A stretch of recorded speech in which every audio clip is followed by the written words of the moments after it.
topik lah, iaitu one sample dan juga two sample for the hypothesis testing. Tapi saya cuba combine semua sekali lah, sebabnya kalau ikut dari segi perbezaan tu tak banyak pun antara one sample dengan two sample bagi hypothesis testing. Sebab kalau ikutkan hypothesis testing ni lebih kepada perbincangan untuk kita tahu flow, prosedur, bagaimana how to report properly lah. Okay, sebab sebelum ni kita cuma belajar dari segi calculation. Okay, kita diperkenalkan what is the statistic, lepas tu to calculate the mean, median, mode, standard deviation, variance for the group and ungroup data. Tapi kali ni untuk hypothesis testing ni dia tak ada formula. Dia lebih kepada untuk bantu researcher membuat penulisan yang reporting yang lebih proper lah, lebih kemas dengan menggunakan kaedah-kaedah yang kita dah pelajari sebelum ni lah. Jadi untuk hypothesis testing ni sebenarnya sangat berkait rapat dengan formula yang kita belajar waktu untuk probability yang sebelum ni, yang Z-score. Dan yang Z-score formula dia yang X minus dengan mu bahagi dengan yang standard deviation. Okay, yang inilah yang akan relate. Tapi sebenarnya hypothesis testing ni pun, yang Z-score ni pun kita akan jumpa sekali lagi untuk dalam chapter estimation. Okay, selalunya untuk hypothesis testing dia relate antara yang probability dan juga estimation lah. Yang tu nanti kita akan jumpa lah lepas selesai pada chapter ni. Okay, untuk hypothesis testing ni, okay, dia sebenarnya define a hypothesis. Hypothesis ni sebenarnya untuk bantu researcher mengenal pasti. Untuk bantu researcher membuat keputusan berdasarkan output yang kita dapat. Okey, jadi untuk hypothesis ni sebenarnya dia ada dua jenis, iaitu ada null hypothesis. Okey, yang ni adalah simbol bagi null hypothesis, null. Okey, dan satu lagi dia panggil H1. Okey, H1 ni kita panggil alternative hypothesis. Okey, alternative hypothesis. Okey, jadi untuk hypothesis ni ada dua jenis, iaitu null hypothesis dan juga alternative hypothesis. Untuk null hypothesis ni sebenarnya berkaitan untuk false statement. Ya, statement yang salah, statement yang belum ada evidence, statement yang ada kekurangan fakta. Tapi kalau kita dah cukup bukti, dah ada data, ada evidence dan berdasarkan daripada pengalaman, observation dan sebagainya, dan mengatakan memang ada teori, memang ada hubungan, memang ada kesan. Okay, iaitu kita dah confirm ada hubungan, ada linking antara dua variable. Itu kita panggil true statement. Okay. Sebab itulah bila sebagai researcher ni, dia kalau boleh dia nak menafikan. Null tu maksudnya menafikan. Kalau boleh kita nak nullify, nak bantah yang reject null, hash null ni. Sebab kita kalau boleh nak tolak yang false statement. Okay, kita nak ambil yang true statement sahaja. Sebab dalam statistik ni, okay, walaupun kita ada calculation yang kita buat, kita dapat output kan, kita dapat nilai probability Z. Tapi adakah probability yang kita dapat tu boleh dipercayai. Jadi dari segi dipercayai untuk penambahbaikan pada masa akan datang tu bergantung kepada hypothesis. Okay, contohnya, kalau katakanlah kita sebagai pengkaji, researcher nak buat research tentang service quality terhadap kepuasan pelajar. Samalah yang saya pernah tunjuk sebelum ni kan. Okay, SQ, service quality on student satisfaction. Okay, berdasarkan daripada dapatan kajian yang sebelum ini, berdasarkan previous findings, previous literature review, okay, previous research, observation daripada realiti yang pernah alami sendiri kan. Mestilah kita anggap service quality ni memang ada kesan pada kepuasan pelajar. Takkanlah tak ada service quality, kepuasan pelajar tetap meningkat kan. Bila service quality ni meningkat, mestilah kepuasan pelajar tu meningkat. Sama juga dengan gaji. Kalau income kita naik, maksudnya job performance pun menaik. Ke ada dalam kalangan awak ni, kalau income menurun, performa makin meninggi? Ada? Tak ada lah kan? Tak tahulah. Dia mungkin nak buat amal kebajikan tu, saya tak pastilah. Tapi realitinya, bila income tu semakin naik, job performa pun menaik. Lepas tu dari segi kepuasan kerja pun meningkat. Okey, itulah yang dimaksudkan. Kita ada bukti. Jadi bila ada bukti berdasarkan pengalaman ke apa, itu kita panggil true statement ataupun kita panggil H1. Okay, H1, true statement. Ataupun H1, true statement ni adalah hasil daripada bukti. Kita ada data mengatakan, ya, service quality ni ada kesan pada SS, student satisfaction. Income, ya, ada hubungan. Ada teori mengatakan ada hubungan. Jadi sebenarnya kalau awak belajar sekarang nak bidang banking kan, bidang banking ni dia sebenarnya luas. Dia ada beberapa teori lah, ada beberapa falsafah. Cuma saya tak berapa pastilah dari segi teori. Cumanya, kalau tak silap saya, kalau bidang IS, Information System tu dia ada teori dia sendiri. Dia ada theory of planned behavior, ada theory of reason action, social exchange theory, lepas tu ada unified theory, lepas tu dan sebagainya lah. Dan teori-teori tu yang dibina daripada negara barat tu, sebenarnya kita boleh ambil. Kita boleh ambil teori daripada negara luar dan cuba untuk diaplikasikan dalam subjek matter kita banking. Katakanlah sebenarnya teori yang asal tu dibina untuk bidang pendidikan. Tapi kita nak ambil teori daripada pendidikan tu untuk diaplikasikan dalam bidang banking. Jadi bila dalam bidang banking tu, kita bukan ambil sahaja teori yang kita ambil. Kita kena testing lah hubungan antara pemboleh ubah. Okay, yang ni yang awak nampak ni, service quality, student satisfaction tu kita panggil variable. Dan sekiranya service quality ni adalah faktor penentu yang mengukur kepuasan, kita panggil SQ ni sebagai independent variable. Kalau yang SS ni adalah dependent variable. Maknanya dependent variable ni bergantung. Dia bergantung kepada faktor ini untuk mengukur kepuasan dia. Okay, kalau income, job performance. Job performance ni dependent variable. Dia bergantung kepada income. Jadi kalau income tu menaik, dia pun naik lah. Okay, dia maknanya saling bergantung. Kalau independent tu dia tak ada bergantung pada siapa-siapa. Sebab dia adalah faktor penentu yang akan mengukur dependent variable. Okay, kalau katakanlah buat untuk degree nanti ke, untuk master PhD nanti, dia akan tahulah macam mana kita nak classify. Yang ni variable ni layak untuk diklasifikasikan sebagai dependent. Yang ni ataupun independent variable. Cumanya dalam bidang statistik ni sebenarnya dia nak wujudkan satu evidence. Okay, sebab kalau sebelum ni kita cuma ada tahu dari segi teori sahaja. Kita ada teori tapi kita nak tahu betul ke teori yang kita ambil daripada yang dibina daripada negara luar ni boleh tak diaplikasi, boleh tak diterima di negara kita. Jadi bila kita nak tahu dari segi penerimaan daripada respon dan hasil daripada sampel data, penerimaan tu kita boleh uji melalui kaedah statistik. Okay, jadi bila untuk uji kaedah statistik ni dia adalah dari segi flow. Okay, kena ada test hypothesis, ada untuk false statement, ada true statement. Okay, jadi bila ni, kalau katakanlah dari segi hypothesis, kita kata H1. H1, service quality has effect on SS. Okay, service quality ni ada kesan pada SS, student satisfaction. Jadi kalau untuk null hypothesis tu mestilah against, bertentangan dengan alternative hypothesis. Kalau alternative hypothesis mengatakan service quality ni ada kesan pada student satisfaction, jadi berlawanannya ialah service quality does not has effect. Tak ada effect on SS, does not effect on SS. Okay, itu bezanya.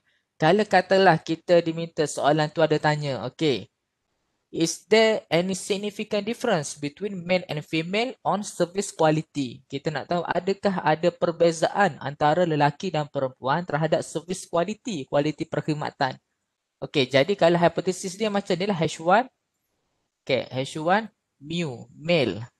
Mu itu adalah populasi bagi male, not equal. Is there significant difference? Perbezaan maksudnya not equal lah dengan female. Okey, jadi bila berlawanan dengan null alternative hypothesis ialah bagi H null ia mu male equal with mu female. Okey, faham? Maknanya selepas once kita dah identify yang alternative hypothesis kita apa, jadi kita boleh tulis untuk null hypothesis. Sebab ni dia saling bergantunglah, dia kena against, kena berlawanan dengan alternative hypothesis. Okey, jadi untuk hipotesis ni lagi, kalau katakanlah ada soalan yang minta, okey, does Ali has weight, adakah berat Ali lebih daripada 100 kg? Contohlah, okey, kata mana-mana value ataupun statement yang keluar dekat soalan, dekat final exam nanti ke, itu kita boleh klasifikasikan sebagai H1. Okay, kalau katalah kita nak tahu betul ke berat Ali ni lebih daripada 100 kg. Jadi kita boleh letaklah H1. Okay, H1 equal Ali greater than 100 kg. Okey, itu adalah statement yang kita ambil daripada soalan. Okey, jadi yang berlawanan dengan dia, hash null, Ali. Okay, Ali kena less than and equal 100 kilogram. Okey, kenapa kena jadi less than and equal? Okey, kita boleh tengok pada next slide. Saya ada letak pada dalam table ni.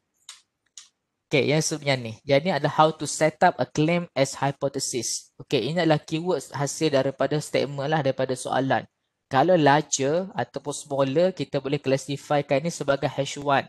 Okey, jadi dalam case tadi, bila saya kata Ali tu greater than 150 kilogram, 100 kilogram bagi untuk hash 1, jadi yang berlawanan hash null ni sepatutnya less than, betul. Tapi disebabkan less than tu dikategorikan sebagai hash 1. Jadi kita tak boleh letak less than. Jadi kita boleh ganti yang ni, no more than, less than. Okay, less than and equal. Okay, jadi Ali less than and equal 100 kilogram. Okay, ini adalah keywordnya. Sebab kalau untuknya less than, greater than ni hanya belong to the alternative hypothesis. Jadi yang untuk null hypothesis yang ni lah. Yang simbolnya ada equal. Okey, yang null hypothesis, yang simbolnya ada equal. Okay, yang itu belong to the hash null. Okay, dan selain daripada tu adalah hash 1. Okey, itu macam mana kita nak identify, kita nak state what is the meaning of the alternative and null hypothesis. Okey. Okay, sekarang ni kita dah ni, dah settle lah untuk identify, define a hypothesis. Okay, dia sebenarnya boleh jadi dalam bentuk statement lah. Okay, yang ni pun saya dah bagi penerakan. Okay, a statement about the value of a population parameter developed for the purpose of testing. Okay, samalah yang statement tadi. Kalau kata service quality has effect on student satisfaction, yang tu lah. Itu yang dimasukkan dengan statement. Okay, jadi yang next tu adalah learning outcome to explain the 5-step hypothesis testing procedure. Okey, jadi macam apa yang saya bagi tahu tadi, sebenarnya hipotesis ni untuk kita learn, belajar dari segi proses, prosedur. Okay, kita nak tahu dari segi prosedur. Jadi untuk prosedur ni, untuk dia ada, ini adalah senarai bagi 5 step tadi. Okay, step 1 ada nyatakan null and alternate hypothesis.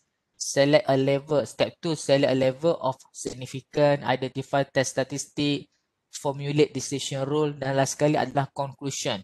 Okey, jadi kelima-lima step ni awak kena buat.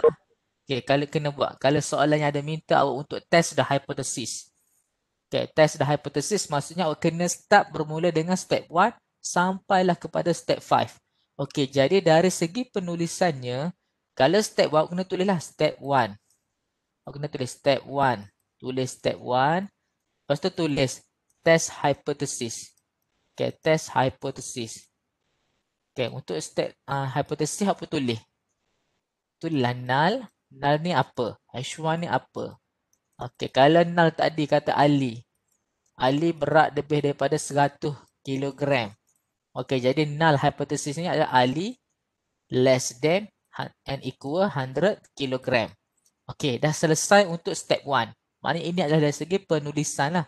Dan seterusnya adalah step 2. Select a level of significant ataupun kita boleh ganti. Yang guna tulisan ni, select a level significant. Dan simbolnya adalah menggunakan alpha. Okey, untuk alpha ni dia sebenarnya ada 3 approach. Okey, dia ada 3 approach. Okey, yang ni. Okey, saya tulis sini alpha. Okey, alpha ni confident level. Okay, dan satu lagi kita confident level. Dan satu lagi dia panggil Z value. Okay, Z value daripada untuk normality ni, normal distribution ni dia tak sama dengan Z value yang awak ambil daripada upper tail. Okay, daripada upper tail yang dekat table sebelum ni dia guna Z value yang satu lagi. Tapi sebenarnya boleh lah. Okay, awak boleh ingat. Kalau saya cadang, baik awak ingat lah. Okay, untuk alpha ni dia ada 3 jenis. Iaitu value 0.01. Okay, 0.01. Lepas tu 0.05. Lepas tu ada 0.10. Okay, ini adalah 3 value yang memang ada. Okay, maknanya tak perlulah nak cari value lain, tak ada. Alpha 0.01 ni menunjukkan confidence level ia adalah 99%. Ya. Okay, 99%. Kalau 0.05 of alpha ni equivalent to 95% of confidence level. Lepas tu 0.1 equal with 90% of confidence level. Okay, sebab ada sesetengah soalan dia tak minta Pak kata assume alpha 0.05. Dia akan bagi tahu okay, using 95% of confidence level. Jadi sebenarnya dalam penulisan hypothesis testing kena menggunakan alpha equal 0.05. Ataupun bergantung kepada soalan lah. Kalau minta 99% maksudnya alpha equal 0.01. Okey, jadi kena ingat. Okey, jadi kena ingatlah kalau katakanlah alpha 0.02 maksudnya 98%. Tapi sebenarnya yang ada tiga, sebenarnya yang sangat dikenali ada tiga value ni lah. Tapi dalam bidang social science macam bidang banking, management, finance dan sebagainya kita akan guna 95% lah. 0.05. Okay, 0.05, 95%. Tapi kalau bidang kritikal seperti bidang medical, engineering, memanglah kita akan guna 99% of confidence level iaitu bersamaan dengan nilai 0.01 alpha. Okay, kenapa dia pilih 99%? Sebab kalau bidang medical ni dia selalunya melibatkan human, animal, subject, living subject, jadi dia melibatkan nyawa. Jadi bila melibatkan nyawa tu kalau boleh dia nak dapat ketepatan, keyakinan sesuatu keputusan tu lebih tinggi berbanding dalam bidang sosial. Kalau kita setakat bidang management pengurusan nak tahu service quality tak perlulah sampai tahap 99% nak yakin. 95% pun dah cukup, dah tinggi lah kan. Jadi kalau bidang medical ni bila katakanlah nak buat vaksin untuk COVID-19. Jadi bila kita buat vaksin ni sebelum dia disperse kepada orang ramai tu dia kena yakin dulu bahawa vaksin ni betul-betul menjadi sehingga lebih daripada 99% yakin dari segi keberkesanan effectiveness before dia distribute to the people lah. Okey, jadi kalau bidang sosial ni setakat 95% lah. Kalau bidang dari segi art humanities ni 90%. Okey, tu bezanya. Tapi kebanyakan masih ramai yang guna 0.05 lah, 95% sebab dia 95% pun dah cukup tinggi.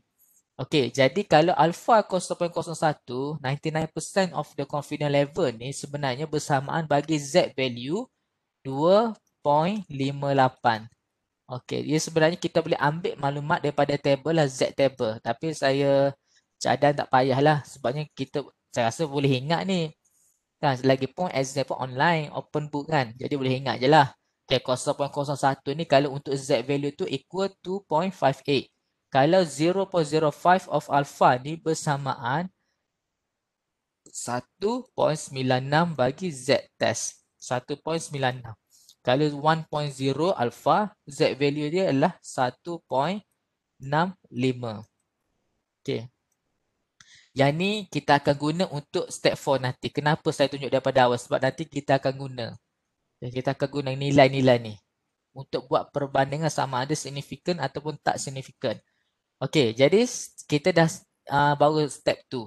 Dari segi penulisan kena tulislah. Ada null, ada H1. Lepas tu ada alpha equal 0.05 bergantung pada soalan. Okay, lepas tu barulah test statistik. Yang test statistik tu yang Z calculated tadilah. Yang belajar waktu probability dan estimation nanti. Okay, yang Z calculated. Okay, katakanlah awak dapat daripada guna formula tu Z equal to X minus mu bahagi standard deviation tu awak dapat nilai 2.1. Katakanlah daripada hasil daripada pengiraan awak tu dapat 2.1. Okay, 2.1 Z calculated. Jadi barulah kita pergi kepada step 4 iaitu decision rule. Okey, untuk decision rule ni sebenarnya kita kena buat perbandingan nilai Z daripada calculated dengan table ni. Okey, ini table ni yang awak dapat ni. Okey, katakanlah dalam calculated yang awak dapat tu nilai sebanyak 2.1. Okey, jadi kita menggunakan alpha 0.05. Jadi bila menggunakan alpha 0.05, Z value bagi 0.05 ialah 1.96. Jadi bila kita compare antara Z calculated dengan Z table ni, Z table kita dapat 1.96. Okey, jadi bila 2.1 greater than daripada 1.96, maksudnya significant. Okay, maksudnya significant. Okay, significant tu penting lah. Bila significant, maksudnya kita boleh reject null hypothesis. Kita boleh reject null hypothesis. Okay, bila kita reject null hypothesis, maksudnya dekat conclusion nanti, okay, ni adalah step 5. Kita dah boleh step 5 lah. Okay, jadi step 5 adalah conclusion. Yang tadi kita baru selesai sehingga decision rule.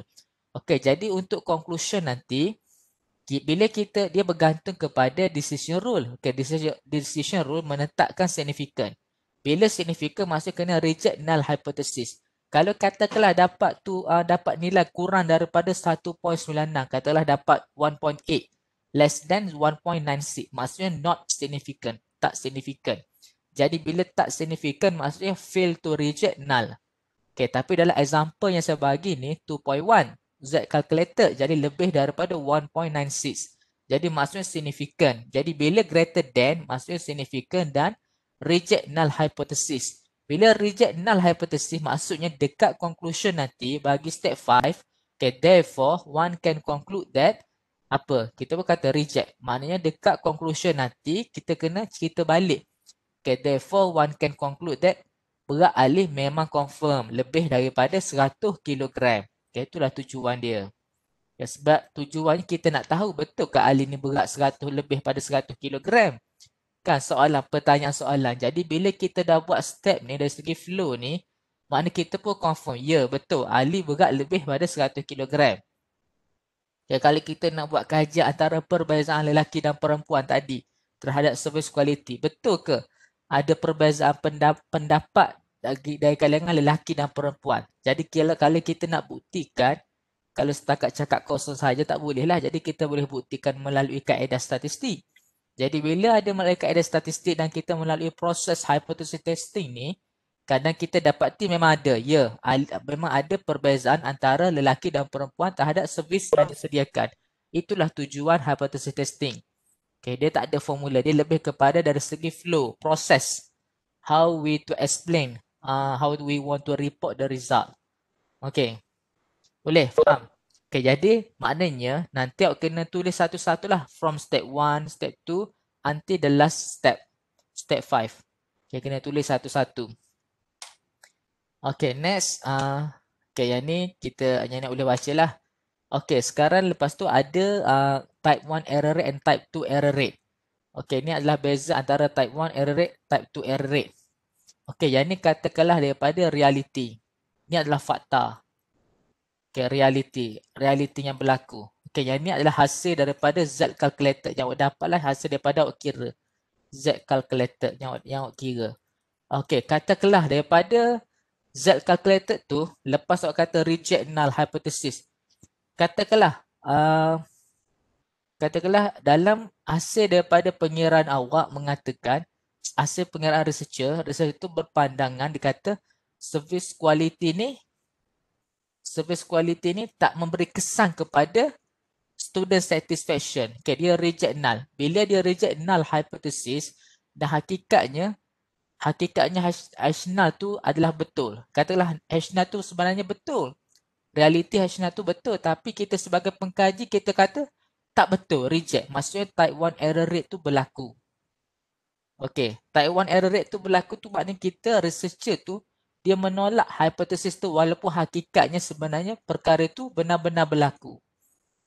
Okay, katakanlah kita kata service quality tu does not affect dekat hash null kita kan. Hash null service quality does not affect. Okay, does not affect on student satisfaction. Okay, jadi kita sebagai researcher tadi kita dapat result greater than kan. Tadi dapat greater than daripada 1.96 contoh. Jadi maksudnya signifikan. Bila signifikan kena reject null. Betul? Jadi kena reject null. Bila kita reject null tapi sebenarnya hakikatnya sebenarnya service quality itu memang tak bagi kesan pun pada student satisfaction. Jadi akan berlakunya type 1 error rate. Tapi kalau kita does not reject, researcher itu dapat result does not reject null, tapi hakikatnya hash null itu true. Okay, ni true, ni true. Does not reject, dia accept. Does not reject itu maksud dia accept hash null. Jadi maksudnya kita akan dapat correct decision. Okay, sama juga dengan case type 2 error. Jadi kita sebenarnya sebagai pengkaji ni kalau boleh nak pilih result yang kita dapat ni hasil daripada kita collect data, questionnaire lah, menggunakan questionnaire, kita pilih sampel. Kalau boleh kita nak dapat result yang kita dapat ni can be generalized to the whole population. Maksudnya boleh diterima oleh orang awam dan memang berlaku dalam realiti. Tak adalah kita syok sendiri buat analisis. Tak adalah kita syok sendiri. Kita buat analisis kemain lagi. Kita buat collect data ni itulah buat analisis canggih-canggih. Tapi akhirnya realiti tu tak boleh guna. Sebabnya tak match dengan keperluan semasa. Sama juga dalam kes ni. Katakanlah kita melahirkan graduan yang ramai-ramai. Tapi adakah graduan yang ramai itu sebenarnya boleh memenuhi demand keperluan di industri ni? Kok industri sebenarnya sekarang ni lebih menumpukan pekerjaan profesion yang melibatkan IT, information technology lah, lebih kepada data scientist lah, kan? Adakah graduan yang kita lahirkan sekarang ni betul tak boleh memenuhi tak keperluan sekarang industri? Sama juga dengan kes ni. Sepatutnya government pun kena belajar dari segi hypothesis testing ni, sepatutnya. Baru tahu sama ada kita buat keputusan ni betul ke tak betul. Okey, tu bezanya antara type 1 error and type 2 error. Okey, kalau boleh kita tak naklah type 1 and type 2 error tu fungsi dia hampir samalah. Kalau macam yang type 2 error ni kita kata researcher tu dapat result kata kena accept null. Tapi sebenarnya null tu salah. Null hypothesis tu memang salah. Jadi tu kita panggil type 2 error. Okay, kalau yang type 1 error ni, researcher tu dapat result kena reject null. Tapi hakikatnya null tu betul. Okey, itu adalah type 1 error. Okey, itu hanya beza antara ni lah sahaja. Okey. Okey, yang ni adalah beza antara one tail dengan two tail test lah. Kalau two tail ni dia berlaku region of rejection tu pada dua-dua belah.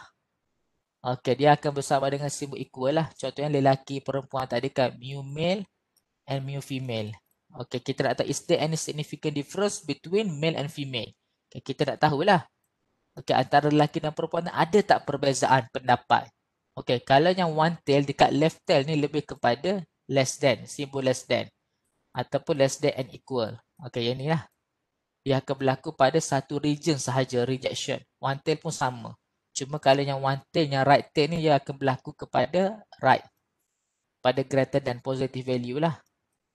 Okey, semuanya fungsinya sama. Dari segi peripotan, dari segi kita nak report untuk hypothesis testing, semua sama untuk two tail dan juga one tail. Okey, ini adalah setup yang tadilah yang saya explain tadi. Okey, jadi yang formula ni tak perlulah sebab formula ni sebenarnya untuk peringkat degree. Okey, jadi untuk di peringkat diploma cukuplah awak belajar probability minggu lepas dan estimation akan datang lah. Sebab yang ni kalau belajar lagi untuk degree nanti, awak akan jumpa lagi lah untuk topik hypothesis testing ni. Dia akan lebih advance. Yang ni lah formula dia. Yang ni tak perlu lah. Okay, yang ni tak perlu lah. Okay, sekarang ni kita nak tengok pada example macam mana how to identify the null and alternative hypothesis. Okay, sebelum ni saya explain sahaja tapi macam mana kita nak identify. Okay, from this example lah. Okay, ni adalah soalannya. Okay, sekarang ni dia bagi tahu normal probability distribution with a mean of 200 and standard deviation of 16. Okay, the VP of manufacturing would like to investigate whether there has been a change. Okay, jadi bila has been a change ni menunjukkan ini adalah keyword. Jadi kita boleh tengok balik pada table tadi. Okay, change tu keyword tu pada mana? Okay, pada sini equal. Jadi maksudnya bila equal ni adalah untuk belong to hash null. Okay, kita tengok hash null. Okay, jadi maksudnya hash null. Okay, lepas tu ada hash 1. Okay, population mean kita null. Kena null adalah equal. Okay, adik menggunakan simbol equal 200. Jadi yang berlawanan dengan alternate dengan null adalah not equal with 200. Okay, dia kebanyakan soalan dia akan tunjuk pada hash 1 lah. Tapi sebenarnya boleh berlaku pada null hypothesis. Okay, contohnya macam ni lah. Okay, a change. Okay, jadi samalah dengan case ni. Okay, yang ni. Okay, keyword dia. Okay, jadi yang ni adalah step tu. Kita guna alpha 0.01. Okay, ni example ni lah. Sepatutnya dia akan bagi tahu. Okay, katakanlah using the 95% of confidence level. Atau kata assume alpha 0.05 adalah dia akan bagi tahu. Tapi dalam case ni dia tak bagi tahu. Okay, lepas tu boleh kita ada buat calculation guna z-test. Okay, ni untuk formula lain lah. Formula untuk degree nanti tak payahlah yang ni. Okay, ni sama macam mana yang saya explain tadi. Kalau dapat nilai greater than, dalam kes ni 1.55 tu less than daripada nilai 2.58. Maksudnya not significant. Kan? Bila tak significant maksudnya kita tak boleh reject. Hash null is not rejected. Okey, itu dari segi explanation lah. Okey, seterusnya. Okey, kita tengok yang ni. Okay, suppose in the previous problem, the vice president wants to know whether there has been an increase in the number of unit assembled. Okay, that the mean number of desks assembled in the last 15 weeks was more than 200. Okay, kita pun tengok pada null hypothesis kita ada H1. Okay, kena ingat. Kalau more than 200 tu belong to H1 tu. Belong to H1. Jadi null, jadi population mean greater than 200. Jadi bila berlawanannya ialah less than and equal with 200. Okay, kita kena ambil dekat hypothesis ni untuk nilai mean sahaja. Okay, sekarang ni samalah mean ni.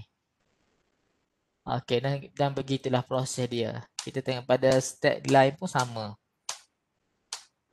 Okay, kalau yang ni pun katalah, okay, untuk null hypothesis kita macam mana? Null, lepas tu H1. Okay, H1 dia kata now less than 60. Okay, less than $60. Okay, okay, mean. Lepas tu maksudnya kalau mean sini less than, against dia adalah greater than and equal $60. Okay, samalah dengan yang ni. Okay, boleh? Boleh ikut kan? Okay, yang ni tak payahlah, yang T ni kita belajar sampai Z sahaja. Okay, ini pun samalah. Okay, yang ni okay, yang tak adalah. Kita sebenarnya sampai learning outcome 5 sahaja. Okay, habis dah selesai. Berapa minit Okay, setengah jam cukup.